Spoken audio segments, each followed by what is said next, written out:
Hello বন্ধুরা, আজকে আমি চলে এসেছি সবজির রেসিপি নিয়ে। আজকে আমার লাইফে প্রথম লং ভিডিও। জানি না তোমরা সাপোর্ট করবে কি না। আজকে সবজিতে আছে আলু, মূলো, বিট, গাজর, তো সবজি দেওয়া আছে যে বলতে বলতে গুলিয়ে যাচ্ছে। আরও এখানে আছে বিনস, পেঁপে, পটল, চিচিং।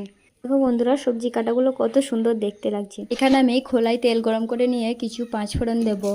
দেওয়ার পর একটা তেজপাতা দেবো।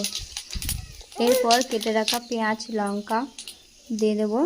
কিছুক্ষণ নাড়াচাড়া করে নিয়ে ভালোভাবে পেঁয়াজগুলো লাল হয়ে যাওয়ার পর, বাড়িতে বাচ্চা আছে বলে প্রায় আমি এই সবজি বানাই। তারপরে দিয়ে দেবো আদা রসুনের গন্ধটা চলে গেলে দিয়ে দেবো সবজিটাকে 5 মিনিট ভালোভাবে কষিয়ে নিয়ে তারপর দেবো লবণ আর লঙ্কা গুঁড়ো, হলুদ গুঁড়ো, জিরে গুঁড়ো।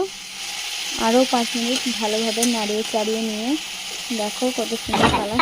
রান্না করতে করতে খোলাটাই উল্টে যাচ্ছে। ভালোভাবে চাপা দিয়ে ঢেকে এখানে আমার সবজি রান্না রেডি।